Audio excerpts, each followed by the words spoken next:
샬롬 제이네요 8번째.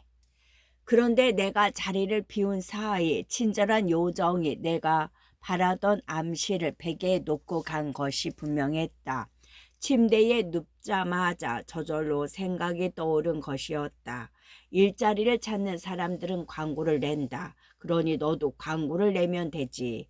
어떻게? 한 번도 해본 적이 없는데. 대답이 저절로 튀어나왔다. 뭐뭐 신문사 주필 앞으로 광고 문구와 광고료를 우편으로 보내는 거야. 기회가 되는 대로 로튼에 가서 우체통에 넣으면 돼. 답장은 로튼 우체국 편 제인에어 앞으로 보내라고 하고 편지를 보내고 일주일 뒤에 답장이 왔는지 알아봐. 그리고 답장에 따라 행동하면 돼. 나는 이 계획을 머릿속으로 두세 번 되풀이했다. 그리고 실현 가능성을 충분히 가늠해 본 뒤에야 만족하고 잠을 정했다. 나는 날이 새자마자 일어나 광고 문구를 써서 기상을 알리는 종이 울리기 전, 그러니까 모두 깨기 전에 봉투에 넣었다. 광고 문구는 다음과 같았다. 교사 경력이 있는 젊은 여자로 나는 2년 동안이나 교사 역할을 하지 않았던가. 10세 미만 아동의 가정교사 자리를 원함. 내 나이가 18살이므로 그 위로는 지도할 수 없다고 생각했다. 영국 정규 교육의 정상 과목은 물론 프랑스어, 미술, 음악을 가르칠 자격이 있음. 지금 생각해보면 턱없이 부족해 보이지만 당시에는 이 정도 교양 과목도 꽤 많은 편이었다. 주소는 뭐뭐주, 로튼 우체국, 제인에어. 이 편지는 하루 종일 내 서랍 속에 있었다. 차 마시는 시간이 지난 후 새로 부임한 교장 선생에게 개인적인 볼일과 동료 선생들이 부탁한 몇 가지 볼일을 보러 노튼에 다녀오겠다는 허락을 받고 외출했다. 로튼까지는 2마일 거리였다. 약 3.2km. 비가 내렸으나 해가 완전히 기우려면 아직 멀었다. 한두 가게에 들렀다가 우체통에 편지를 넣고 비에 흠뻑 젖었지만 가벼운 마음으로 학교로 돌아왔다. 다음 주는 아주 길게 느껴졌다. 그러나 세상 만물이 끝이 있듯이 그 주도 지나갔다. 상쾌한 어느 가을날 저녁 무렵 나는 다시 노튼으로 나갔다. 그곳으로 가는 길은 그림처럼 아름다웠다. 길은 시냇물을 끼고 가장 경치 좋은 골짜기를 따라 뻗어 있었다. 그러나 이날 내 마음은 아름다운 잔디밭이나 시냇물보다 지금 내가 가고 있는 작은 도시에서 기다리고 있을지 모를, 어쩌면 기다리지 않을지도 모를 편지에 더 깊이 빠져 있었다.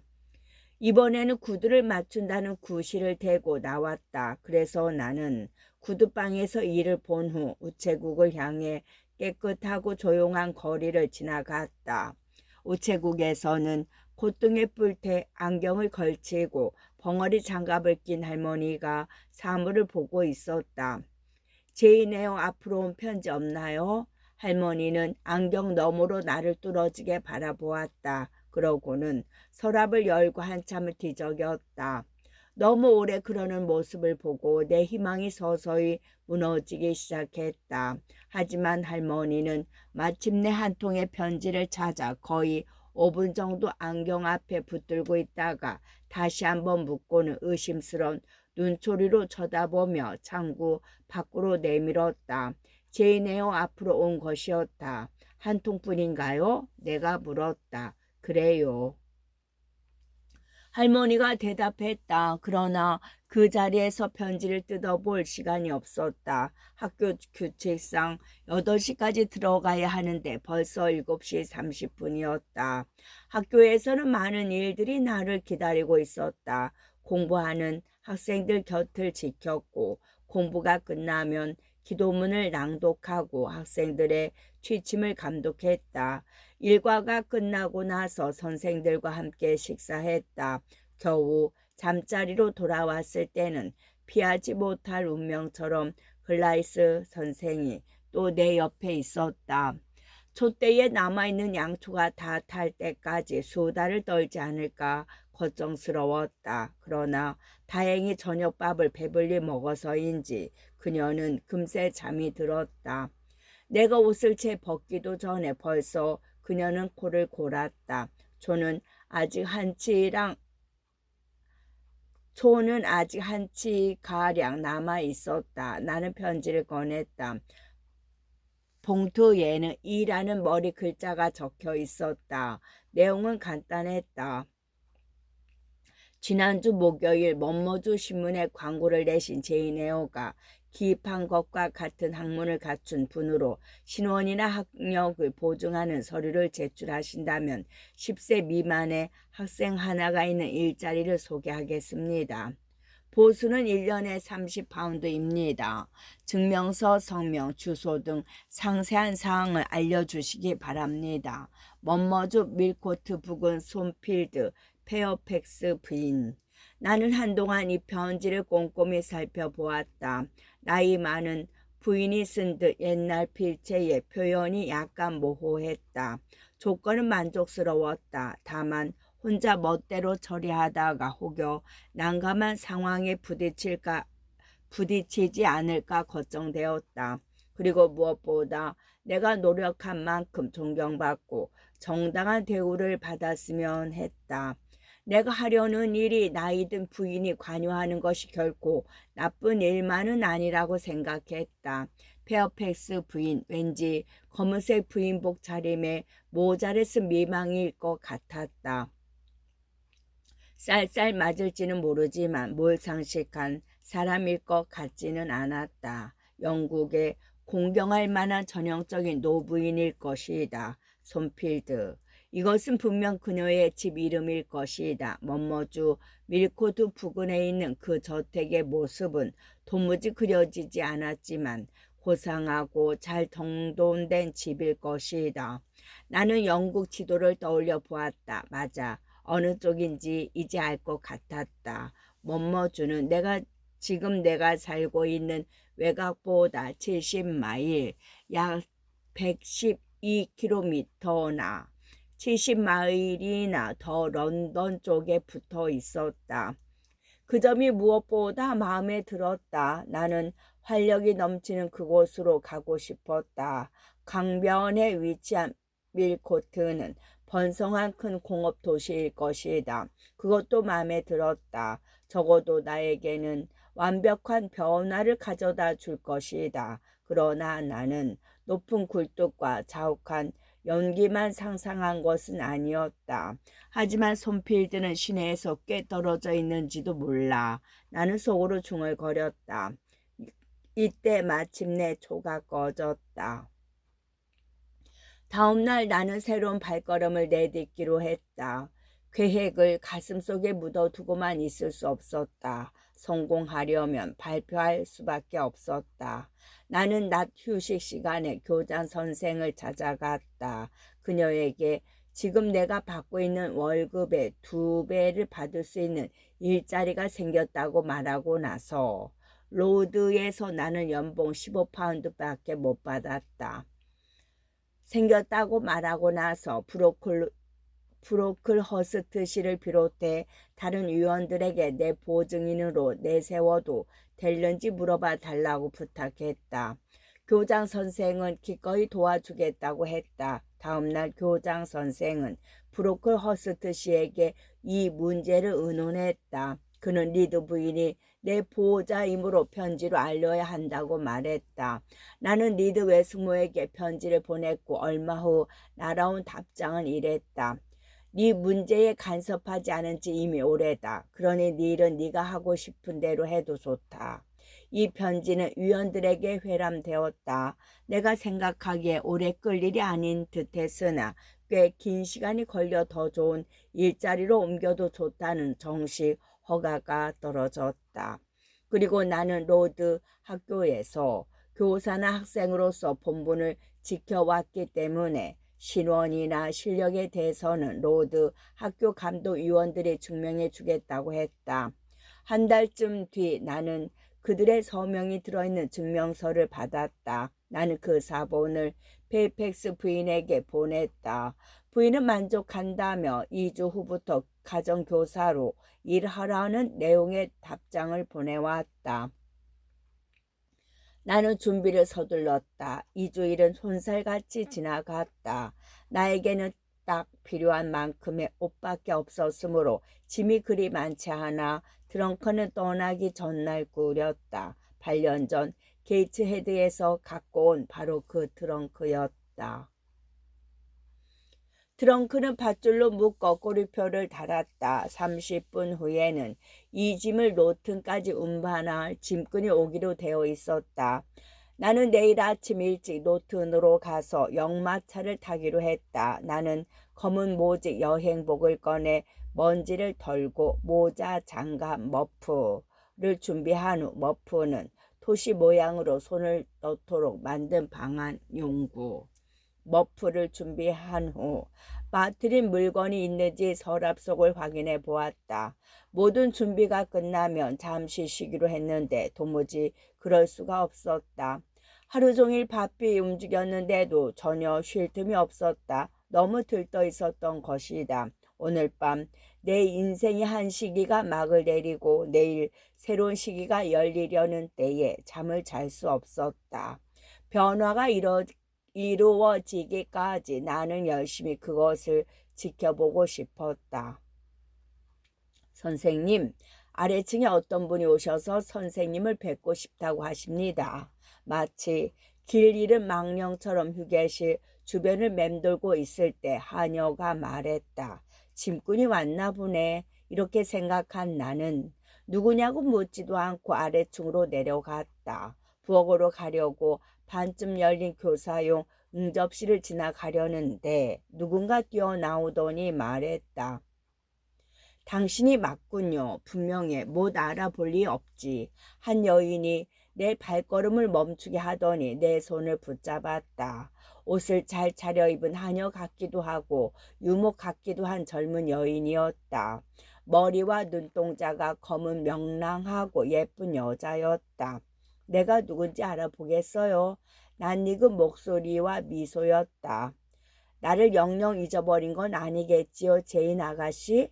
그 말을 듣는 순간 나는 그녀를 안고 정신없이 입을 맞추었다.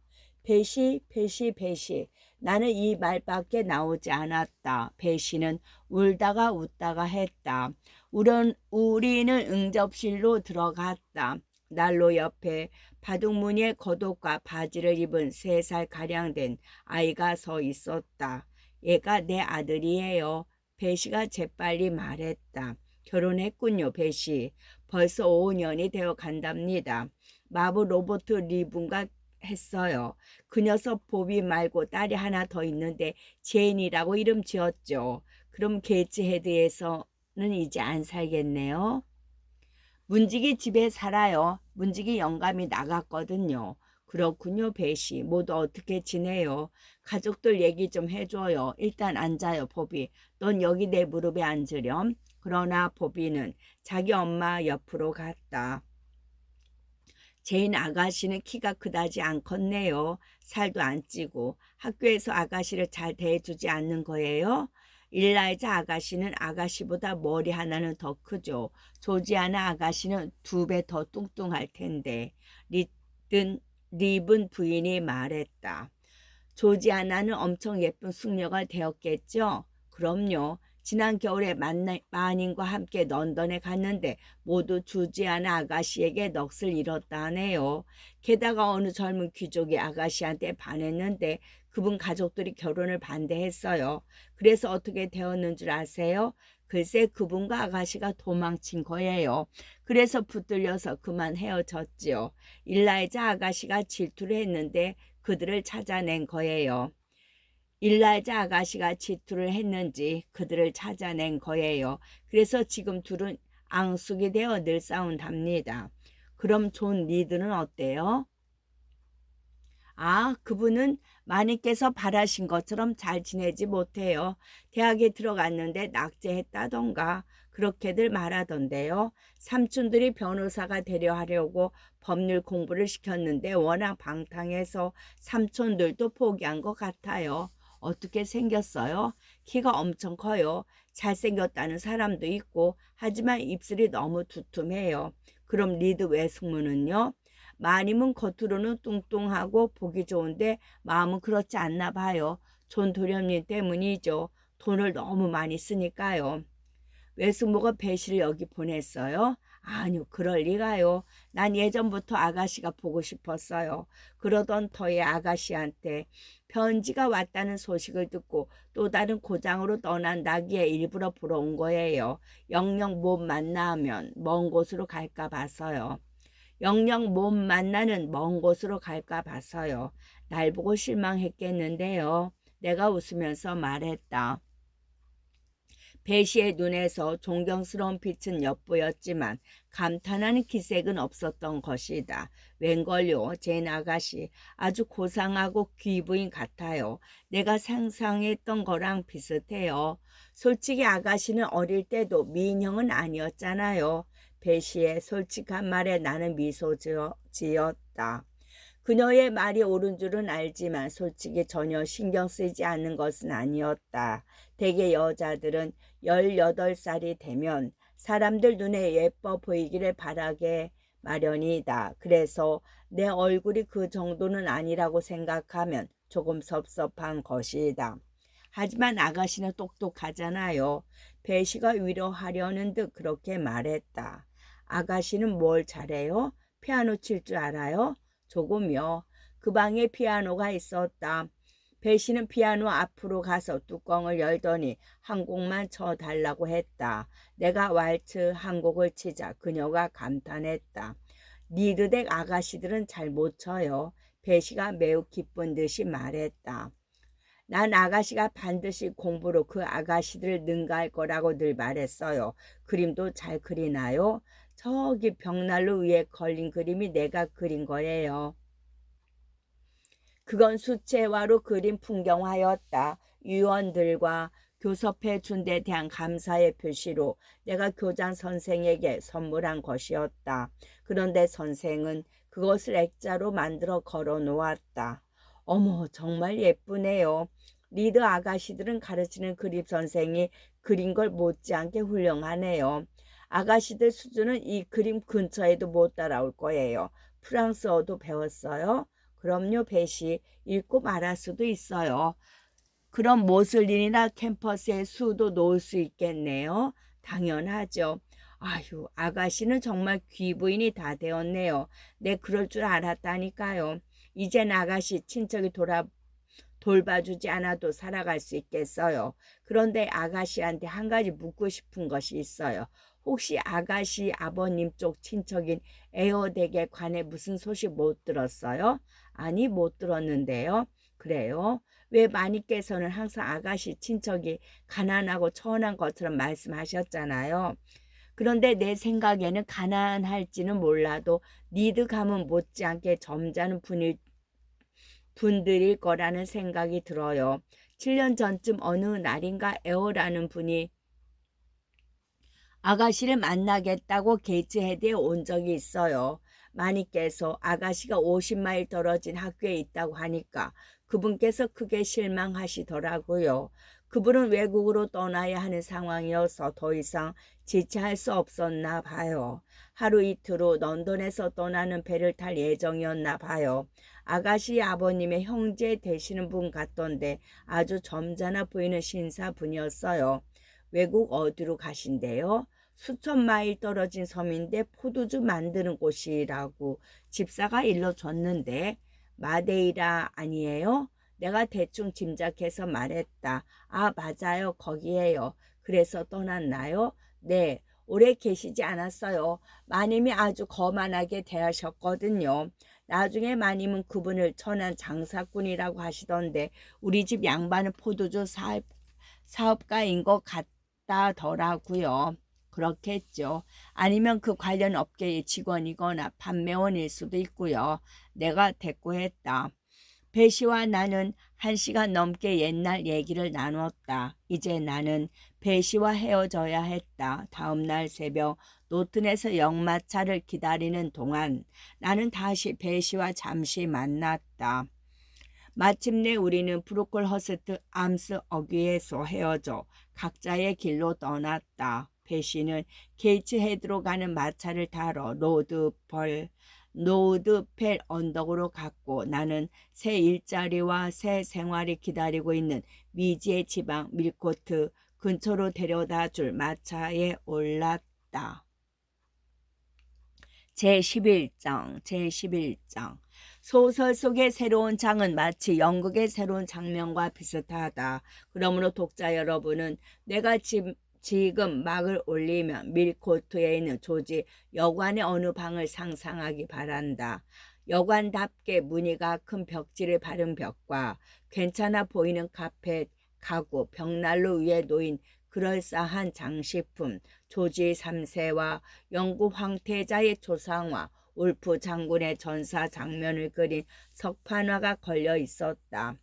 천장에 달린 램프 불빛과 외투와 모자를 쓴 채 앉아있는 내 옆에서 활활 타고 있는 벽난로 불빛에 이 모든 것이 보였다. 나는 머프와 우산을 탁자 위에 올려놓고 16시간이나 10월의 축축한 찬바람을 맞아 얼어붙은 몸을 녹이고 있었다.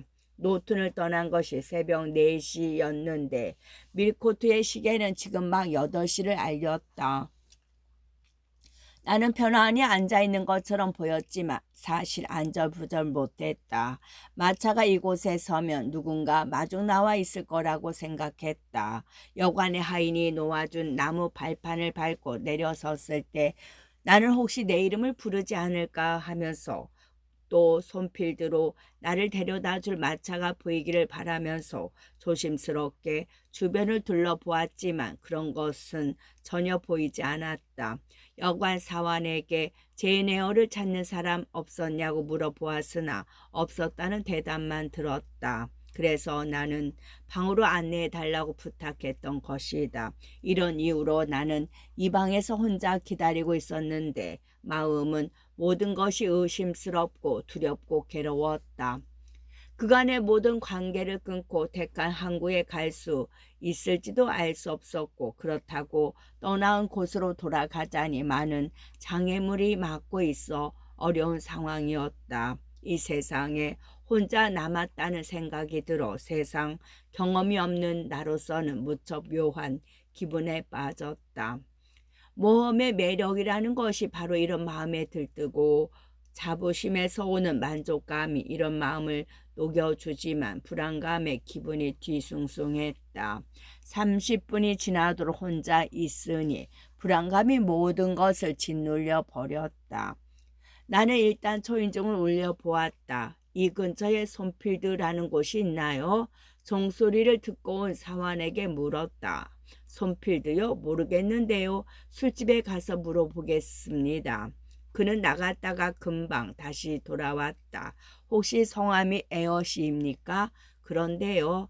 기다리는 분이 계십니다. 나는 벌떡 일어나 머프와 우산을 들고 복도로 나갔다.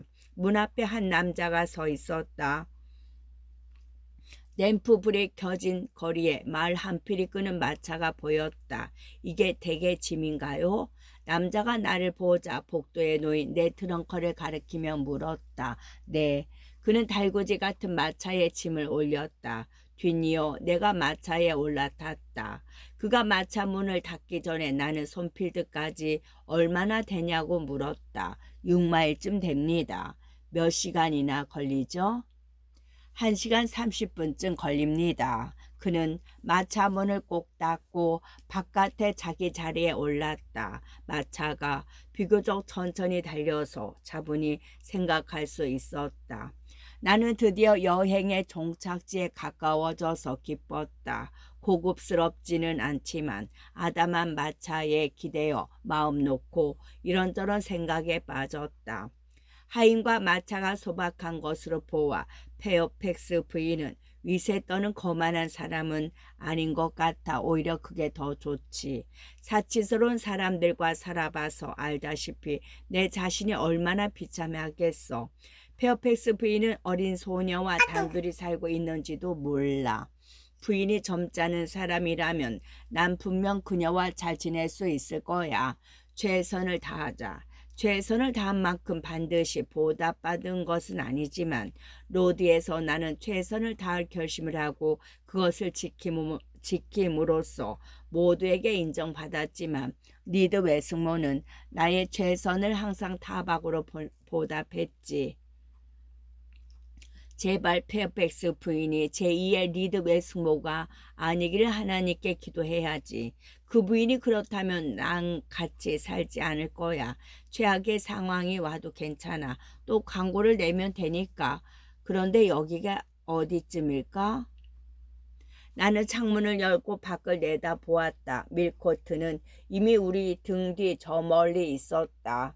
많은 불빛으로 보아 꽤 큰 고장인 듯했다. 로튼보다 훨씬 큰 곳이리라. 눈앞에 펼쳐진 광경을 보건대 마차는 너른 공유지 같은 곳을 달리고 있었으나 드문드문 집들이 보였다. 나는 로드와 다른 더 번화하지만 경치는 좀 못하고 활력은 있으나 낭만이 덜한 곳이라고 느꼈다. 길은 질척질척하고 밤 안개가 가득했다. 말이 계속 걷다시피 달려서 1시간 30분 거리가 2시간이나 걸렸다. 마침내 마부가 고개를 돌리며 말했다. 이제 손필드까지 얼마 안 남았습니다. 나는 다시 밖을 내다보았다. 교회 앞을 지나가고 있었다. 낮고 폭이 넓은 답이 밤하늘에 솟아 있었다. 15분마다 시각을 알리는 종이 울렸다. 언덕 중허리의 마을처럼 보이는 불빛이 늘어서 있었다. 10분쯤 지나자 마부가 마차에서 내려 양쪽으로 대문을 열었다. 우리가 들어가자 뒤에서 문 닫히는 소리가 들렸다. 마차는 이제 천천히 올라가 기다란 건물 정면에 섰다. 커튼이 드리운 튀어나온 창문에 촛불이 어른거렸다. 다른 창들은 모두 캄캄했다.